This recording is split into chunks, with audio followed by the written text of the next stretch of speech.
ಇವತ್ತು ಈ ತೈವಾಡಿ ಇದೊಂದು ಊರು, ಒಂದು ನಮ್ಮ ಭೀಮಗಡ ಅಭಯಾರಣ್ಯದಲ್ಲಿ ಬರತಕ್ಕಂಥ ಒಂದು ಚಿಕ್ಕ ಹಳ್ಳಿ ಇದು. ನಮ್ಮ ಬೆಳಗಾವಿ ಜಿಲ್ಲೆಯ ಖಾನಾಪುರ ತಾಲೂಕಿನಲ್ಲಿ ಇಲ್ಲಿ ಬರ್ತದೆ. ಆ ಊರಿನಲ್ಲಿ ಒಂದು ಒಟ್ಟಾರೆ ಒಂದು 10-12 ಮನೆಗಳಿವೆ. ಆ ಮನೆ ಅಷ್ಟು ಕಡಿಮೆ ಇರುವುದರಿಂದ ಯಾವುದೇ ಒಂದು ಮೂಲಭೂತ ಸೌಕರ್ಯಗಳು ಇರಲಿಲ್ಲ. ಮುಖ್ಯವಾಗಿ ಬೇಕಂದ್ರೆ ಶಿಕ್ಷಣ ಮತ್ತು ವಿದ್ಯುತ್ ಸಂಪರ್ಕ ಮತ್ತು ರಸ್ತೆ ಅದು ಕೂಡ ಯಾವುದೇ ನಮ್ಮ ಮೂಲಭೂತ ಸೌಕರ್ಯ ಇಲ್ಲದೇ ಇರುವುದರಿಂದ ನಾವು ನಮ್ಮ ಅರಣ್ಯ ಇಲಾಖೆಗೆ ನಾವು ಅರ್ಜಿಯನ್ನು ಸಲ್ಲಿಸಿದ್ದೇವೆ. ಸೊ ಆ ಅರ್ಜಿಯ ನಮಗೆ ಸೂಕ್ತ ಪರಿಹಾರ ಅವರು ಇವತ್ತು ನಮಗೆ ನೀಡಿದ್ದಾರೆ.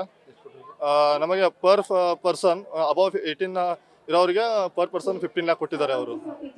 ಅದೇ ರೀತಿಯಾಗಿ ಈಗ ಮೊದಲೇ ಹಂತಕ್ಕೆ ನಮಗೆ 10 ಲಕ್ಷದ ಒಂದು ಚೆಕ್ ಕೊಟ್ಟಿದ್ದಾರೆ. ಆಮೇಲೆ ಒಂದು ಕೆಲವು ದಿನಗಳ ಆಮೇಲೆ ನಮಗೆ 5 ಲಕ್ಷ ಕೊಟ್ಟು ಅವರು ಚೆಕ್ ಕೊಡ್ಬೋದು. ತಳೆವಾಡಿ ಗ್ರಾಮ ಅರಣ್ಯ ಪ್ರಶ್ನೆ ಬರ್ತಿತ್ತು, ಏನೆಲ್ಲ ಸಮಸ್ಯೆ ಆಗ್ತಿತ್ತು ಮಳೆಗಾಲದಾಗ? ಮಳೆಗಾಲದ ಏನು ಸಮಸ್ಯೆ, ಮುಖ್ಯ ಸಮಸ್ಯೆ ಏನಂದ್ರೆ ರಸ್ತೆ ಅದು ಎಲ್ಲ ಕೆಟ್ಟಾಗುತ್ತದೆ. ಅಂದ್ರೆ ಸಂಪರ್ಕ ಎಲ್ಲ ಕಟ್ಟಾಗುತ್ತೆ. ಜೂನರಿಂದ ಅಕ್ಟೋಬರ್ ವರೆಗೆ ಅಂದ್ರೆ ಎಲ್ಲ ಸಂಪರ್ಕದ ಕಟ್ ಆಗೋಗುತ್ತೆ.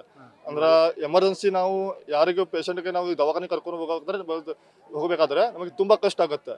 ಸೊ ಅದಕ್ಕಾಗಿ ನಾವು ನಮ್ಮ ಅರಣ್ಯ ಇಲಾಖೆಗೆ ಇದನ್ನು ನಾವು ಅರ್ಜಿಯನ್ನು ಸಲ್ಲಿಸಿದ್ವಿ. ಏನು ಸೌಲಭ್ಯ ಇರಲಿಲ್ಲ ಸರ್. ನಮ್ಮ ತೈವಾಡಿ ಜನರು ಹಲವಾರು ವರ್ಷಗಳಿಂದ ಅವರಿಗೆ ವಾಸಿಸ್ತಾ ಇದ್ದಾರೆ. ಮೇ ಬಿ ಒಂದು 4-5 ಜನರೇಷ ಆಗಿರ್ಬೋದು.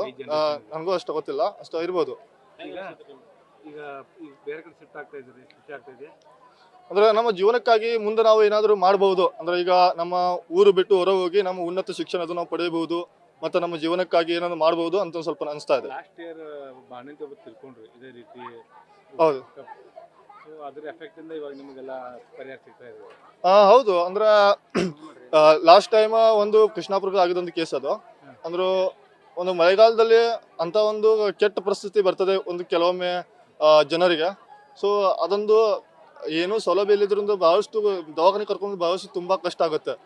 ಅದು ಅಂದ್ರೆ ಸಂಪರ್ಕ ಕಟ್ ಆಗುತ್ತೆ, ರೋಡ್ ಎಲ್ಲ ಕಟ್ ಆಗುತ್ತವೆ ಮತ್ತು ನಮ್ಮ ದೊಡ್ಡ ದೊಡ್ಡ ನದಿಗಳು ಅದು ಇದಾವೆ. ಸೊ ಅದರೆಲ್ಲ ನಮಗೆ ಬ್ರಿಡ್ಜ್ ಅದು ಏನು ಸಿಗಂಗಿಲ್ಲ. ಸೊ ಅದಕ್ಕೆ ನನ್ನ ಹೆಸರು ನಿತೇಶ್ ವರಕ್ ಅಂತ. ನಾನು BE ಸಿವಿಲ್ ಇಂಜಿನಿಯರಿಂಗ್ ಮುಗಿಸಿದ್ದೇನೆ ನಮ್ಮ KLE ಶೇಷಗಿರಿ ಕಾಲೇಜಲ್ಲಿ.